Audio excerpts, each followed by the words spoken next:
ڕەنج و ئازاری خەڵکی فەڵەستین کەی کۆتایی پێدێت؟ ڕەنج و ئازار و ستەم لەسەر خەڵکی فەڵەستین لە بنەڕەتدا بەم هۆیەوە درێژەی هەیە کە ئیمپرالیزمی ئەمریکا و لابیە بەهێزەکانی لایەنگەری ئیسرائیل لە وڵاتانی ئەوروپاییدا بە هاوکاریکردن لەگەڵ دەوڵەتی داگیرکەری ئیسرائیل نایەنەوێ ئەم بابەتە بە شێوەیەکی دادپەروەرانە چارەسەر بکرێت.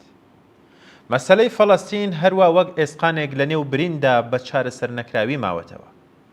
نەتەوەیەکیان لە مافی دیاریکردنی چارەنووسی خۆی بێبەش کردووە. بە ملوێن کەس لەوانیان لەسەر زەویەکانیان ئاوارە و دەربەدەر کردووە. بە دەوری ئەواندا ماونەتەوە. لەو سەرزەویەدا دیواریان دروست کردووە و خەبات و خۆڕاگری ڕەوای ئەوان بە توندترین شێوە سەرکوت دەکەن. دەوڵەتی ئیسرائیل هێشتا پێگەی بەهێزی دەوڵەتانی ڕۆژئاوایە لە دڵی ناوچەی استراتیژیک و پڕ لە قەیرانی ڕۆژهەڵاتی ناوەڕاستدا. تەیار بە چەکی ئەتۆمی و ئەرتەشێکی تۆکمە و سەرتاپاچەکدارە. دەوڵەتی ئیسرائیل بەم زەرفەتیانەوە بە حوکمی بارودۆخێکی عینی کە تێیدا قەراری گرتووە، هەوپەیمانیەکی بەردەوامە بۆ دەوڵەتی ئەمریکا و وڵاتانی ڕۆژئاوایی. تا کاتێک کە دەوڵەتی ڕەگەزپەرست و مەزهەبی لەم وڵاتەدا لە سەرکارە، ناچارەن ئەم وڵاتە لە بەرەی ئەمریکادایە. لەمڕۆوە لە ڕوانگەی دەوڵەتی ئەمریکاوە ئیسرائیل وەک هێزی زەخیرەی دیفاع لە بەرژێوەندیەکانی ئەم وڵاتە و سەرجەم دنیای ڕۆژئاوا دەبێ خاوەنی دەوڵەتێکی سەقامگیر و بەهێز بێت. دەوڵەتی ئیسرائیل بە ئاگاداربوون لەم پێگە عینیەی خۆی بە سەرسەختی خەریکی سەرکوتی خەڵکی مافخوازی فەڵەستینە. ڕژێمی ئیسرائیل بەردەوام سیاسەتە سەرکوتگەرانەی خۆی لە دژی خەڵکی فەڵەستین تونتر دەکات و درێژە بە پەرەدان بە شارۆچکە یەهودی نشینەکان لەسەر زەویە داگیرکراوەکانی فەڵەستین ئەدات و پاڵ بە دانیشتوانەکەیەوە ئەنێت بەرەو تاراوگا.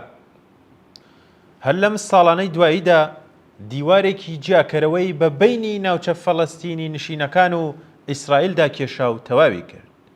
بەم جۆرە بەشێکی بەرین لە سەرزەوی فەڵەستینیەکان بوون بە زیندانێکی گەورە بۆ دانیشتوانەکەی. لەم دەورەیەدا بە بیانوگەلی جۆراوجۆر کە وێ دەچێت دەستی خۆشی لە ڕووداوەکاندا هەبوو بێت، ناوچەی گەمارۆدراوی غەزەی بۆ چەندەمین جار وێران کرد و بە هەزاران کەس لە خەڵکی و ناوچەی تێدا کوشت و بریندار کرد.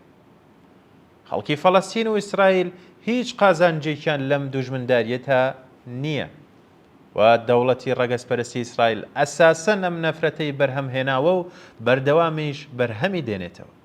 ئەوە دەوڵەتی ئیسرائیلە کە بوار بۆ گەشە و هەڵدانی ڕەوتە ئیسلامیە تونڕەوەکان لە ناوچە داگیرکراوەکاندا خۆش دەکات و زەمینەسازی دەستێوەردانی کۆنەپەرستانە و وێرانگەری کۆماری ئیسلامیە لە مەسەلەی ڕەوا و عادلانەی خەڵکی فەڵەستیندا.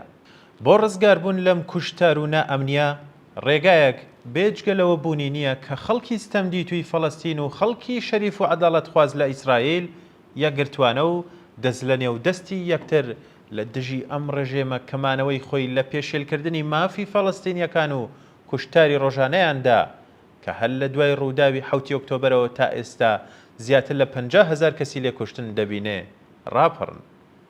خەڵکی ستەمدیتووی فەڵەستین تەنیا بەیەکێتی و هاوپشتی لەگەڵ کرێکاران و جەماوەری خەڵکی زەحمەتکێش و بزوتنەوە پێشڕەوە کۆمەڵایەتیەکان لەم وڵاتەدا درێژەدان بە خەباتی یەکگرتوانیان و بەهرەمەندبوون لە پشتیوانی خەڵکی شەریف لەسەر تاسەری دنیادا دەتوانن ڕێگایەک بۆ دەرچوون لە دۆزەخ و لەم بارودۆخە نابەسام و دژوارە و گەڕانەوەی ئاوارەکان بۆ ئەو سەرزەویانی کە لێی دەرکراون و پێکهێنانی دەوڵەتێکی سربەخۆی فەڵەستینی لەم سەرزەویانەدا بدۆزنەوە.